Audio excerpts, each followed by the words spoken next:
According to the 2002 National Electrical Code, Section 210.19 states that where appliances are served by a single branch circuit, the rating of the circuit shall not be less than the sum of the maximum demand of the appliances. Section 210.19b states that for appliances rated more than 13.8 kVA, each appliance shall be supplied from a separate branch circuit. Now let's apply this to your situation. Your single wall oven and 4-burner cooktop are both rated at 30 amps. The total maximum demand for both appliances is 60 amps, which is 30 amps plus 30 amps. The National Electrical Code requires that a single branch circuit can only supply appliances with a total demand of up to 50 amps. Therefore, you must have separate 240-volt lines for each appliance. The electricians who claim it's possible to split the line are incorrect. The National Electrical Code does not allow the splitting of a 240-volt line to supply two different appliances, each rated at more than 13.8 kVA. There is an exception to the rule for existing circuits, known as the grandfather clause. This exception allows the use of existing circuits that were installed before the National Electrical Code was updated to require separate lines. However, this exception is rarely applicable to remodeled kitchens, as the existing circuit serving your current range would likely be inadequate for the new appliances. Based on the National Electrical Code 2002 edition, you are required to have separate 240-volt lines for your new single-wall oven and glass-top cooktop. Do not compromise safety by allowing an electrician to split the line. To further elaborate on the code requirements and ensure safe and compliant installation, let's delve into some additional details. Firstly, understanding the concept of branch circuits is crucial. A branch circuit is a circuit conductor between the final overcurrent device protecting the circuit and the outlet or appliance it supplies. In your case, the 240-volt circuits for the oven and cooktop would be considered individual branch circuits.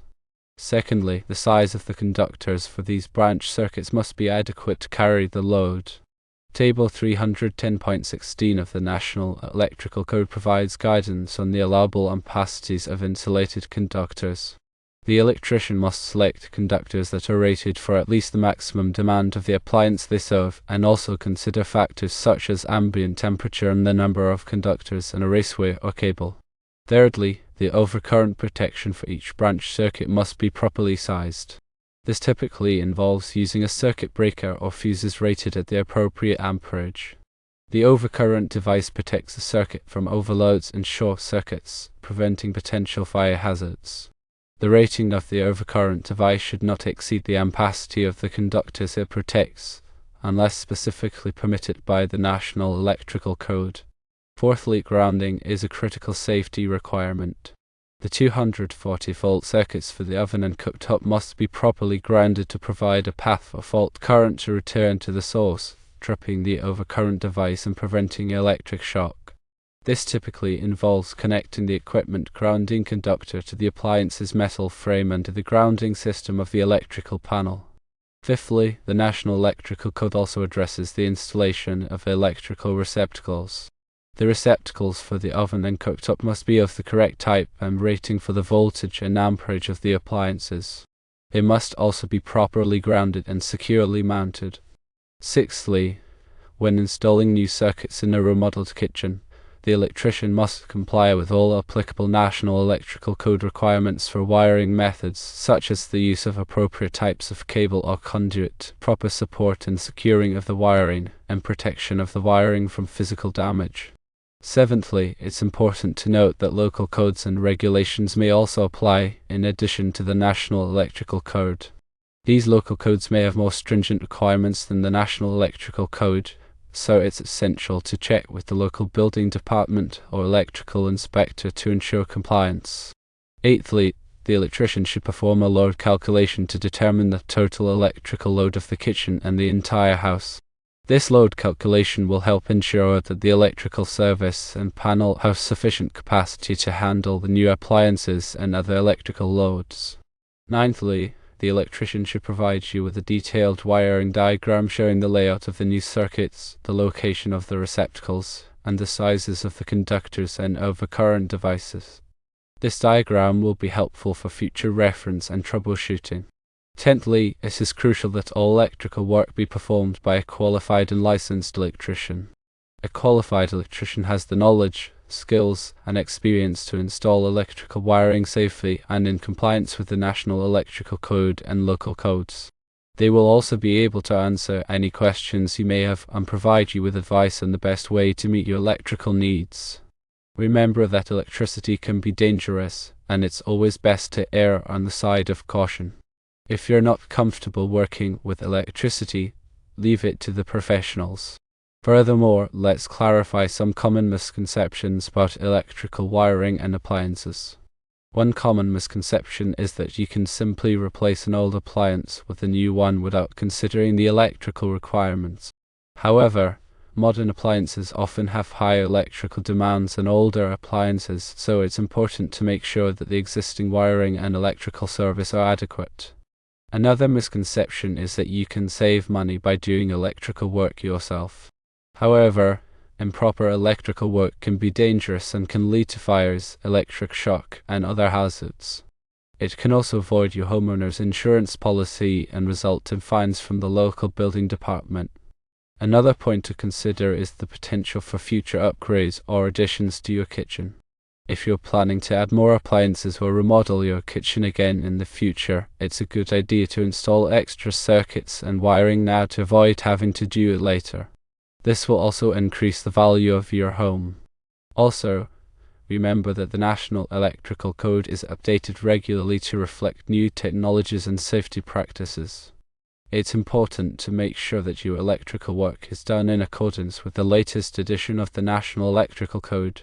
Finally, it's always a good idea to get multiple bids from different electricians before hiring one. This will allow you to compare prices and services and choose the electrician who is best suited to your needs. When getting bids, be sure to ask the electricians about their qualifications, experience, and insurance coverage. In summary, when remodeling your kitchen and installing new appliances, it's essential to comply with all applicable electrical codes and regulations. This includes providing separate 240-volt lines for your new oven and cooktop, selecting conductors and overcurrent devices of the proper size, properly grounding the circuits, and hiring a qualified and licensed electrician to perform the work. By following these guidelines, you can ensure a safe and compliant installation and avoid potential hazards. Now, to further enhance the understanding of the National Electrical Code requirements and the importance of proper electrical installations, let's explore some specific examples and scenarios. Imagine a situation where an electrician, in an attempt to save costs, decides to use undersized conductors for the 240-volt circuit serving your new oven. These conductors are not rated to handle the full load current of the oven, and as a result, they begin to overheat. Over time, the insulation on the conductors deteriorates, creating a risk of short circuits and fires. In this scenario, the use of undersized conductors could have catastrophic consequences, potentially leading to property damage, injury, or even loss of life. Another scenario involves improper grounding of the 240-volt circuit for your cooktop. If the cooktop is not properly grounded, a fault current could flow through the metal frame of the appliance, creating a shock hazard for anyone who touches it. This could be particularly dangerous for children or individuals with weakened immune systems. Furthermore, consider the implications of using incorrect types of receptacles for the oven and cooktop.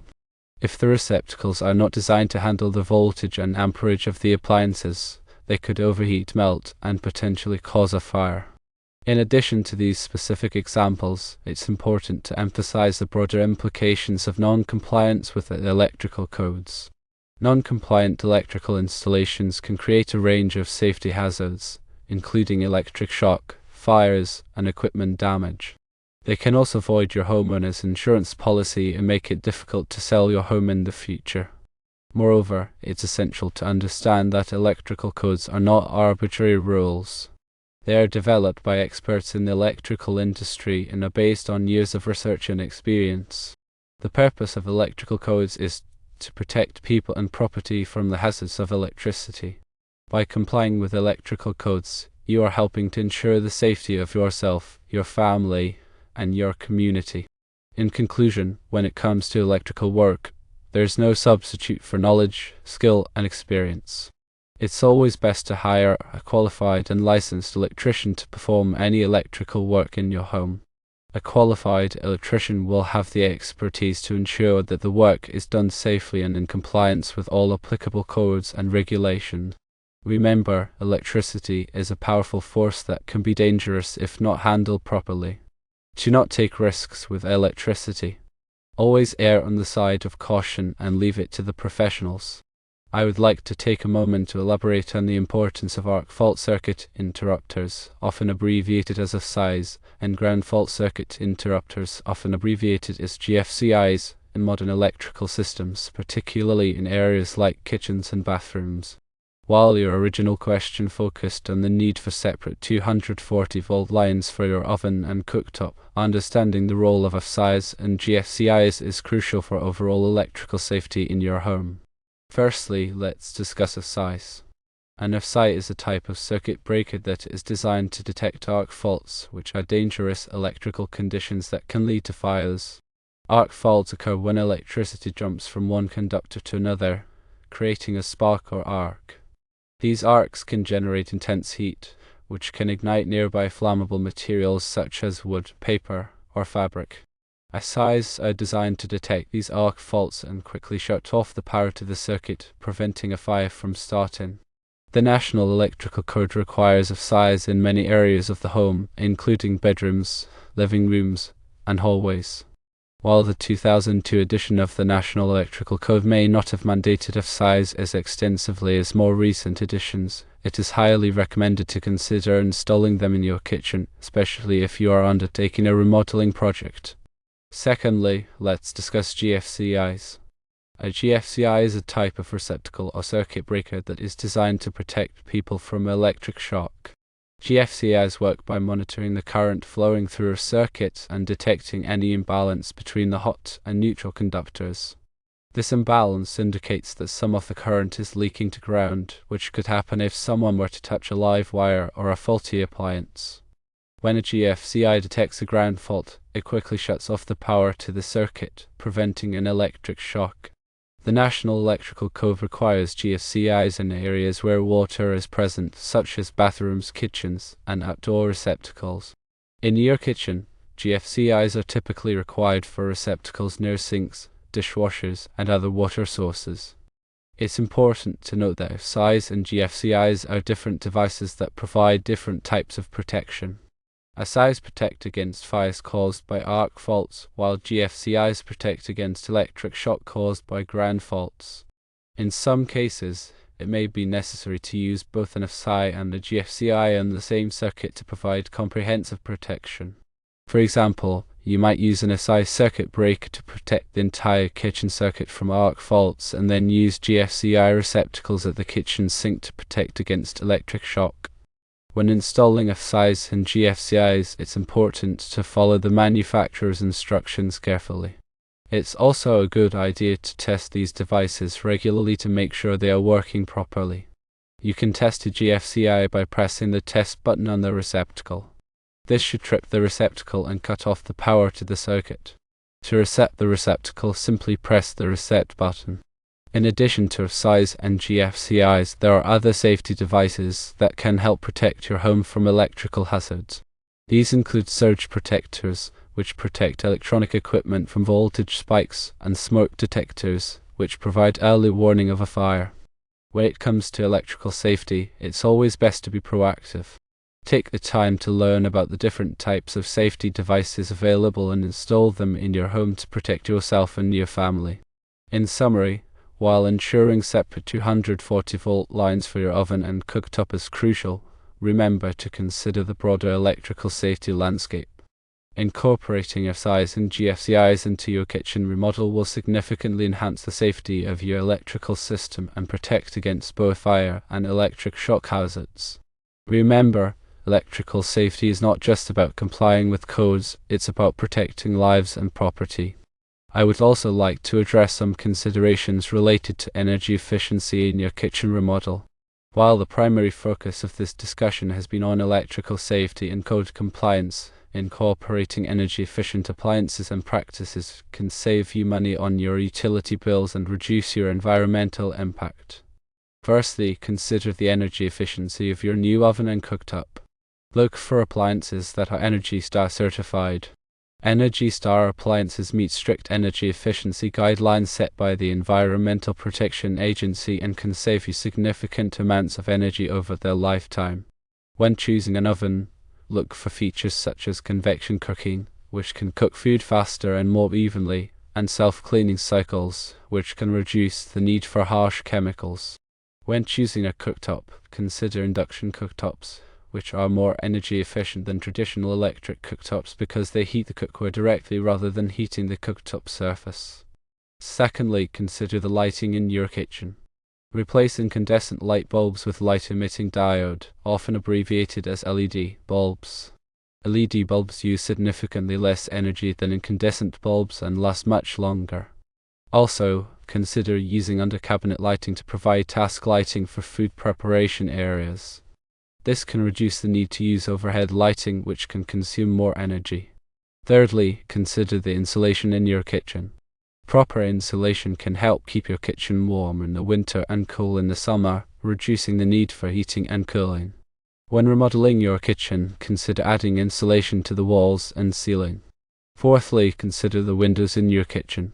Energy-efficient windows can help reduce heat loss in the winter and heat gain in the summer. When replacing your windows, look for windows with a low U factor and a low solar heat gain coefficient. The U factor measures the rate of heat transfer through the window, while the solar heat gain coefficient measures the amount of solar radiation that passes through the window. Fifthly, consider the water heater in your home. If your water heater is old or inefficient, consider replacing it with a new, energy-efficient model. There are many different types of energy-efficient water heaters available, including tankless water heaters, heat pump water heaters, and solar water heaters. Sixthly, consider your cooking habits. Simple changes in your cooking habits can save energy. For example, use the microwave oven instead of the conventional oven whenever possible. The microwave oven uses significantly less energy than the conventional oven. Also, cover pots and pans when cooking on the stovetop. This will help to trap heat and cook food faster. Seventhly, consider the appliances you use on a regular basis. Unplug small appliances when they are not in use. Even when they are turned off, many small appliances continue to draw power, which can add up over time. Also, use a power strip to turn off multiple devices at once. Eighthly, consider the landscaping around your home. Planting trees and shrubs around your home can provide shade in the summer and block wind in the winter, reducing the need for heating and cooling. Ninthly, consider the overall design of your kitchen. A well-designed kitchen can be both functional and energy efficient. Work with a designer or architect to create a kitchen that meets your needs and minimizes energy consumption. Tenthly, remember that energy efficiency is an ongoing process. Continuously look for ways to save energy in your kitchen and throughout your home. By making small changes in your habits and investing in energy-efficient appliances and practices, you can save money on your utility bills and reduce your environmental impact. In conclusion, while ensuring electrical safety and code compliance is paramount, remember to consider energy efficiency as well. By incorporating energy-efficient appliances, lighting, insulation, and windows, you can create a kitchen that is both safe and sustainable. I would like to emphasize the importance of obtaining the necessary permits and inspections for your kitchen remodel. While it may be tempting to skip this step in order to save time and money, obtaining permits and inspections is crucial for ensuring the safety and legality of your project. Firstly, obtaining permits is required by most local building codes. Permits ensure that your project meets all applicable building codes and regulations. This helps to protect your safety and the safety of your neighbors. Secondly, inspections are conducted by local building inspectors. Inspectors will review your project to make sure that it meets all applicable building codes and regulations. This helps to identify any potential problems or safety hazards. Thirdly, permits and inspections can protect you from liability. If something goes wrong with your project, such as a fire or structural failure, you could be held liable if you did not obtain the necessary permits and inspections. Fourthly, permits and inspections can increase the value of your home. If you ever decide to sell your home, potential buyers will be more likely to purchase it if they know that it has been properly permitted and inspected. Fifthly, the process of obtaining permits and scheduling inspections can help you avoid costly mistakes. The building department and inspectors can provide valuable guidance and advice on how to complete your project safely and correctly. Sixthly, when applying for permits, be sure to provide accurate and complete information. This will help to avoid delays and ensure that your permit is approved quickly. Seventhly, schedule inspections at the appropriate stages of your project. This will allow the inspectors to review your work at critical points and identify any potential problems before they become too difficult or costly to fix. Eighthly, be prepared to make corrections if the inspector identifies any violations of the building code. This is a normal part of the inspection process and should not be viewed as a personal failure. Ninthly, keep copies of all permits and inspection reports for your records. This documentation will be valuable if you ever need to prove that your project was properly permitted and inspected.